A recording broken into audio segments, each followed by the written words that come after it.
Jamaah. Yeay. Oh jamaah. Yeay. Alhamdulillah. Tepuk tangannya dong, kita bahas Islam itu indah. Masya Allah, tabarakallah. Kita semua lagi jamaah, ibunya gini. Kayak lagi mantau aja ya Bu ya.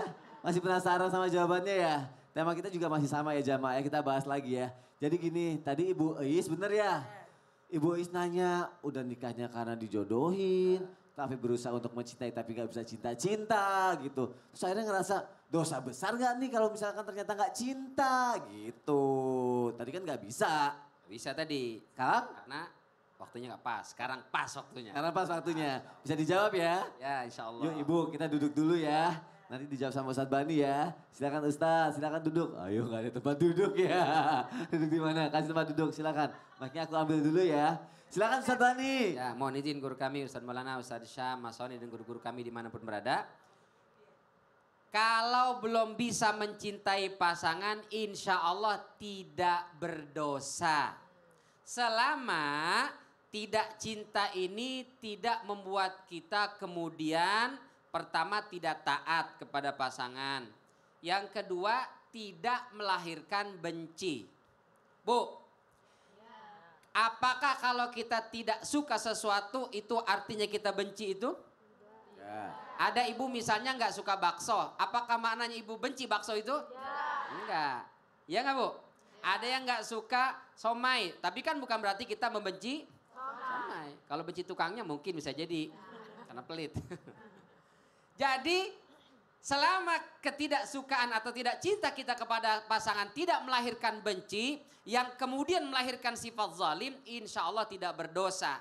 Kapan dia jadi berdosa? Kalau membuat kita jadi zalim. Mestinya haknya kita tunaikan, tidak kita berikan. Seorang suami mestinya menafkahi istri karena dia nggak cinta, tidak dia nafkahi, zalim jatuhnya. Seorang istri yang mestinya melayani suami karena dia alasan tidak cinta, tidak mau melayani suami, zalim jatuhnya. Bahkan anaknya lahir dari pernikahan yang dia anggap tidak ada rasa cinta. Jadi dia tidak suka anak itu. Karena saya sebenarnya gak mau dengan anak ini. Jatuhnya zalim gak? Maka itu gak boleh. Itu yang berdosa. Tapi selama kita tidak melakukan kezaliman, tidak melahirkan kebencian, insya Allah tidak berdosa. Ini ada nasihat bagus sekali. Dulu Hasan al-Basri, seorang ulama besar dari kalangan tabi'in ditanya, bagaimana nih saya mau menikahkan anak saya mau menjodohkan anak saya. Apa kata beliau? Kata Imam Hasan al-Basri, la tuzawwij ibnataka illa min taqiyin. Jangan kau nikahkan putrimu, jangan kau jodohkan anak perempuanmu kecuali dengan laki-laki yang bertakwa. Kenapa? In ahabbaha akramaha.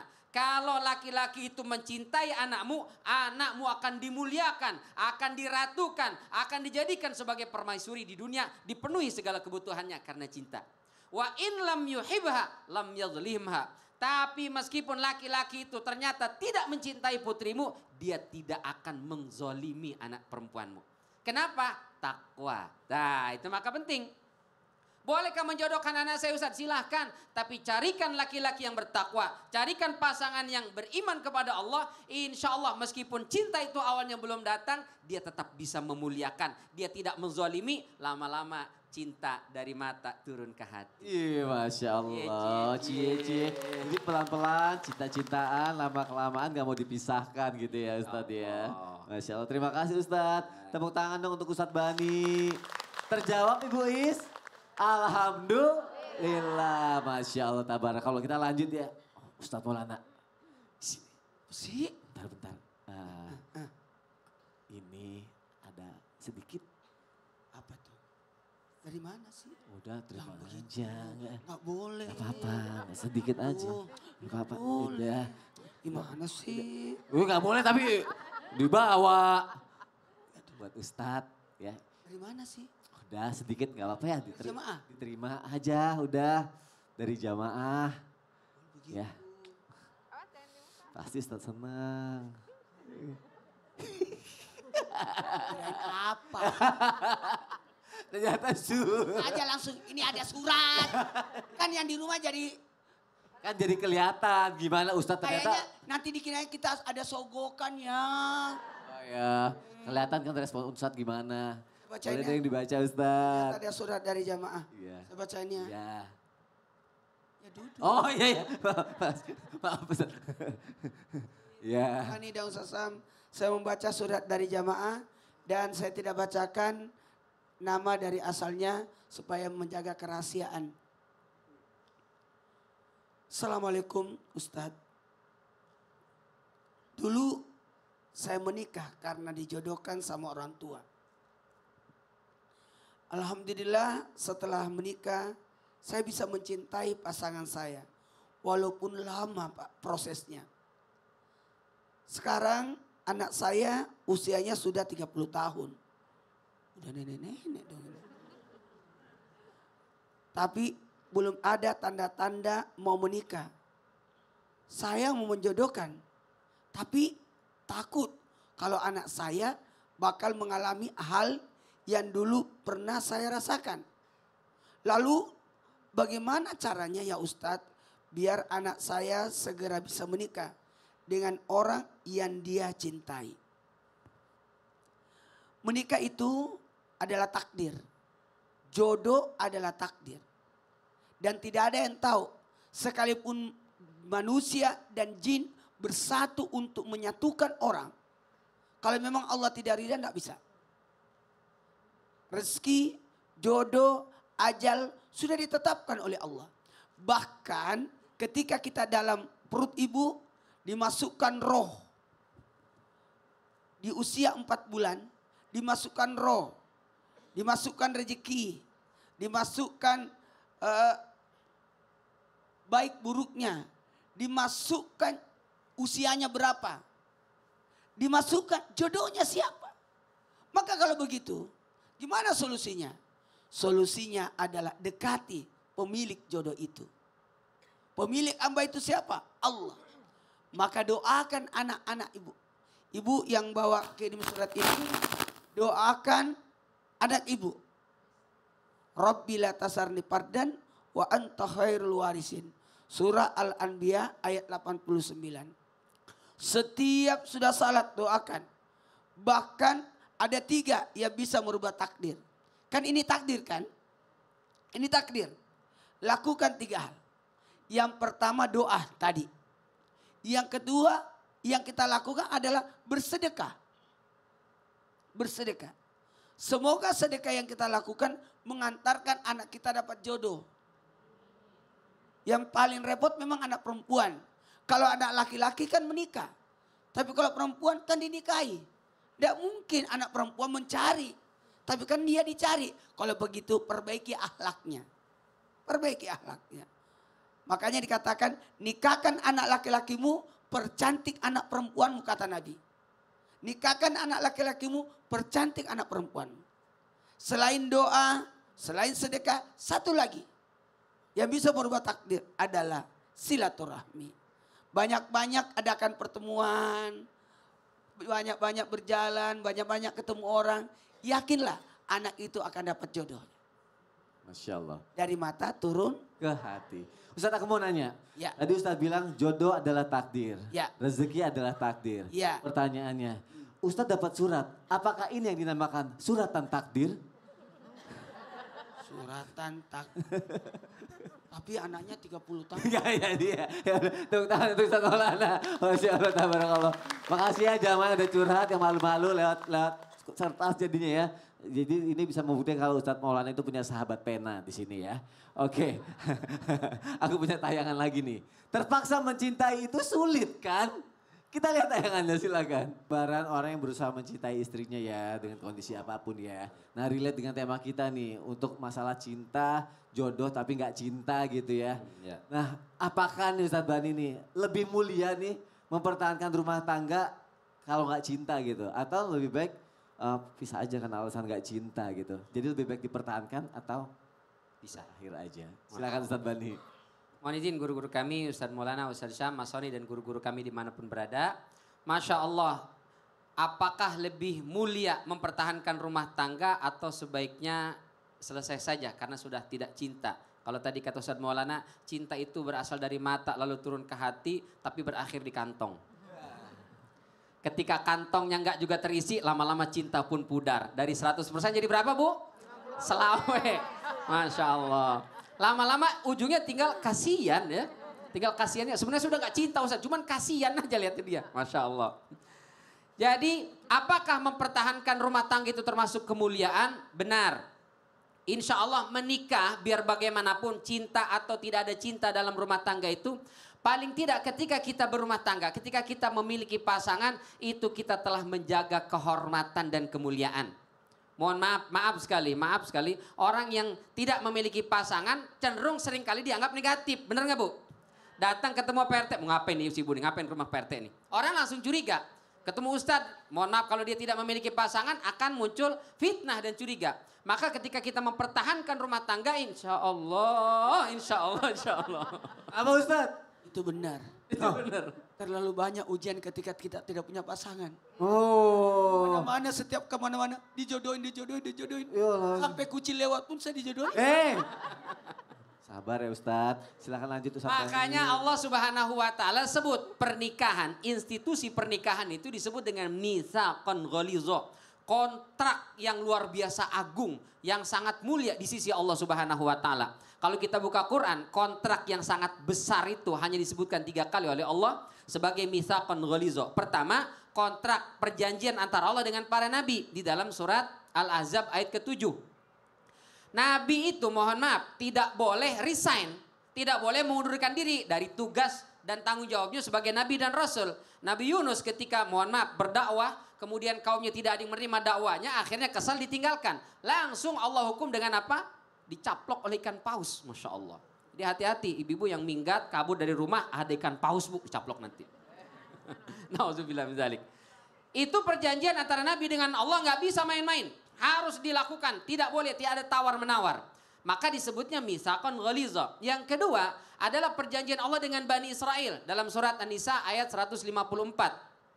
Bani Israel dahulu tidak mau menerima kitab suci Taurat. Tidak mau membaca, memahami dan mengamalkan isinya. Maka Allah paksa. Kalau sekarang orang sumpah itu, mohon maaf, kitab suci di atas kepala. Dulu Bani Israel itu warafa'na fawqahum at-tur, kami angkat Jabal Tur, gunung Tursina di atas kepalanya. Ambil nggak? Amalkan nggak? Isinya pahami nggak? Kalau nggak mau, nih gunung akan jatuh ambruk menimpa kepala mereka. Maka disebutnya dengan mitsaqan ghalidha. Yang ketiga adalah hubungan suami istri. Suami istri itu institusi pernikahannya disebut dengan mitsaqan ghalidha. Wa akhadna minkum mitsaqan ghalidha.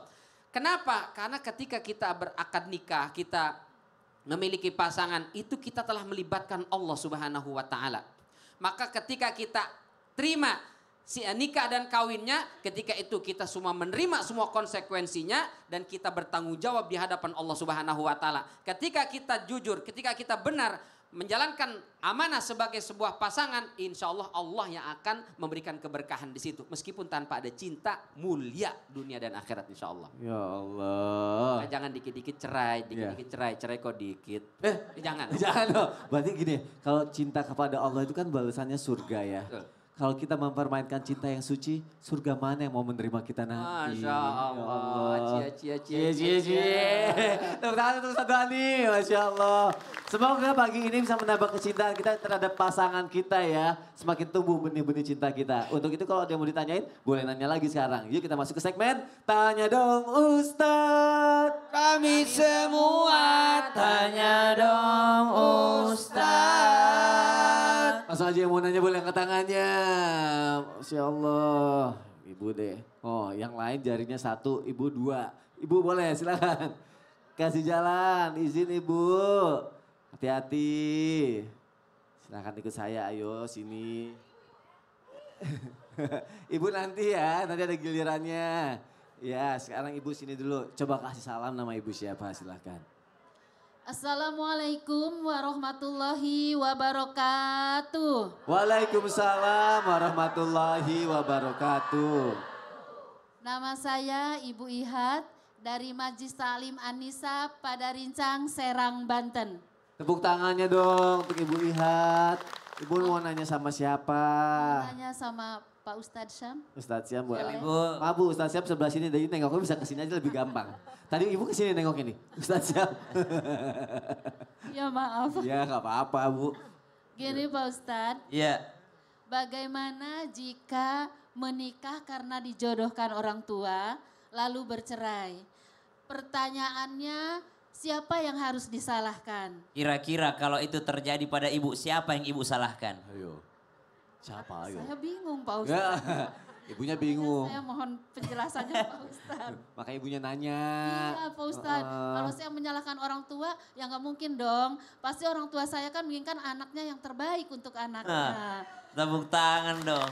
Bagus sih, mewakili jamaah yang ada di rumah pertanyaannya. Dan mewakili Ustaz. para orang tua yang bersiap-siap menjodohkan anaknya. Iya, baik. Kalau gitu Ustadz, mohon jawabannya Ustadz ya. Baik. Karena Bu itu saja ya Bu ya. Ya terima kasih. Ya. Wassalamualaikum warahmatullahi wabarakatuh. Waalaikumsalam warahmatullahi wabarakatuh. Ibu silakan duduk kembali, saya minta mic-nya ya Bu ya. Silakan Ustadz Syam. Baik, terima kasih Mas Soni, tapi guru kami Ustadz Bani, Ustadz Maulana, para alim ulama yang dimuliakan Allah Subhanahu wa taala. Sekeras apapun orang tua menjodohkan, kalau Allah tidak izinkan tidak akan bisa berjodoh. Sekencang apapun anak menolak dijodohkan, kalau memang sudah ditakdirkan sama Allah pasti akan menikah juga. Bahkan sekencang apapun usaha kita mencari jodoh, kalau memang ditakdirkan sama Allah belum ketemu ya tidak ketemu. Sekencang apapun orang tua nyariin jodoh buat anaknya, kalau memang belum ketemu ya belum ketemu. Jadi semuanya atas izin Allah. Ma asaba min musibatin illa biiznillah. Tidak ada satu kejadian pun yang menimpa kecuali diizinkan sama Allah Subhanahu wa taala. Nah sekarang boleh nggak nyalahin takdir Allah? Jawabannya tidak boleh. Tidak boleh menyalahkan takdir Allah. Tugas kita kalau ada takdirnya Allah, tugas kita adalah husnudzon atas qada dan qadarnya Allah Subhanahu wa taala. Yang kedua, boleh nggak nyalahin orang tua? Ini agak boleh dikit nih. Agak boleh dikit supaya apa? Supaya ada introspeksi diri. Supaya berlakunya ke saya aja, ke adik-adik saya jangan gitu. Berlakunya ke saya aja untuk pertama kali dan untuk yang terakhir kalinya. Kenapa? Dulu mama maksain kehendak karena melihat orang itu kaya. Dulu mama maksain jodohin saya karena mama melihat dia anak si Anu. Karena mama melihat karena dia keluarga si ini. Karena melihat bukan karena melihat karena agamanya. Maka boleh diingatkan orang tua karena orang tua juga manusia. Tapi jangan sampai mengingatkannya menimbulkan rasa durhaka. Jangan sampai mengingatkannya akhirnya menjadi zalim terhadap orang tua. Karena namanya orang tua mesti dia punya kekurangan. Mesti dia juga punya kesalahan.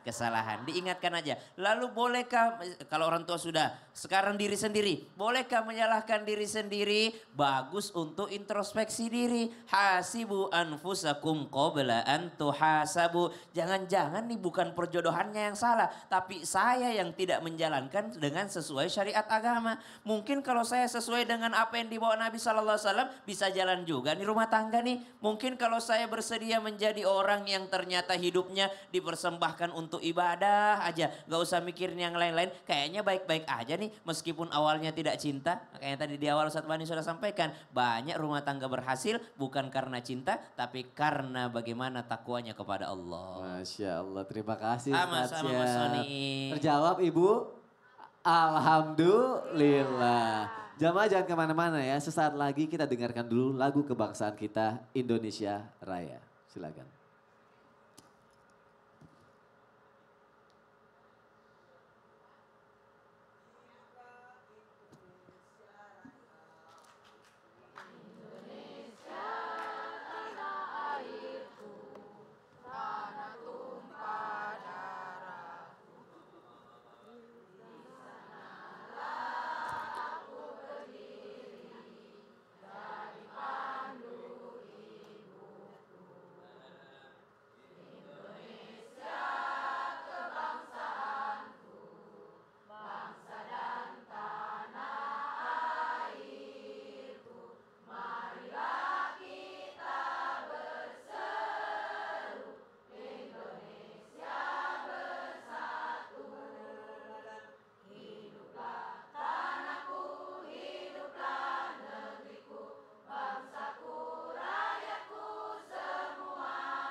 20 seconds.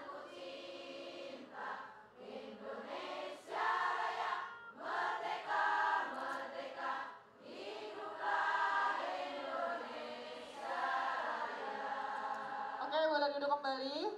10, 9, 8, 7, 6, 5, 4, 3, 2. Kembali lagi di Islam itu Indah, Masya Allah tabarakallah. Boleh tepuk tangannya dong jamaah yang ada di studio. Masya Allah. Semakin semangat untuk belajar ya. Pastinya dong, aku kasih kesempatan untuk curhat lagi. Yuk kita masuk ke segmen curhat dong Ustadz. Iya, kami curhat. Masya Allah tabarakallah. Yang mau curhat boleh angkat tangannya.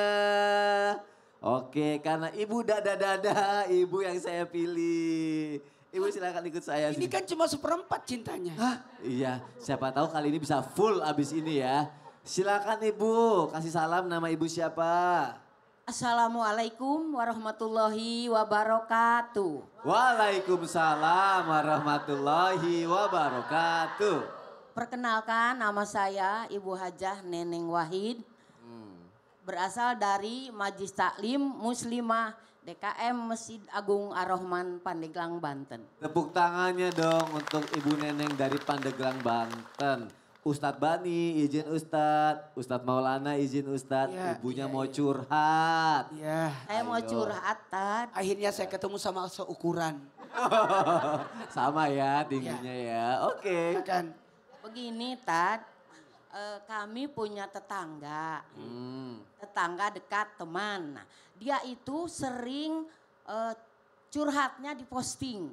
Dia selalu mengagulkan anaknya. Anak aku ini dapat hadiahnya ini. Jadi juara ini. Ya. Nah, sedangkan tidak semuanya orang itu senang. Termasuk? Apakah perbuatan itu termasuk ria? Ya, Pak Ustadz. Yang kedua, orang yang tidak senang otomatis dalam batinnya itu ada hati iri dengki. Apakah berdosa itu yang punya merasa iri dengki? Oke. Kami mohon kepada Ustadz untuk jawabannya. Terima kasih Ya. atas perhatiannya. Wabillahi taufiq wal hidayah. Wassalamualaikum warahmatullahi wabarakatuh. Waalaikumsalam warahmatullahi wabarakatuh. Ibu termasuk yang senang apa yang nggak senang? Saya mah senang enggak? Tidak senang enggak? Oh, senang nggak? Tidak senang nggak? Coba. Ya. Ustadz Bani gimana? Coba ibu di sini aja. Ya, Masya Allah. Terima kasih Ibu, pertanyaan luar biasa mewakili kita semua.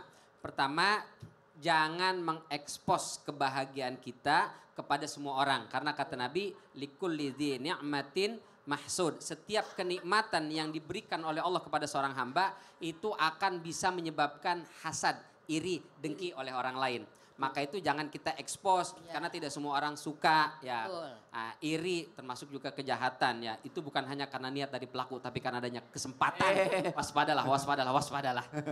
Maka perbanyak membaca Qul a'udzu birabbil falaq. Banyakin baca surat Al-Falaq. Terus bagaimana ini hasad tadi, benci, iri, dosa apa enggak? Selama tidak menimbulkan sikap yang buruk kepada orang itu tidak berdosa mudah-mudahan. Ya. Allah alam shawab. Di dalam hati aja tuh nggak apa-apa jadinya. Dalam hati aja. Ya. Terima Oh. kasih Ustadz. Ustadz Maulana gimana?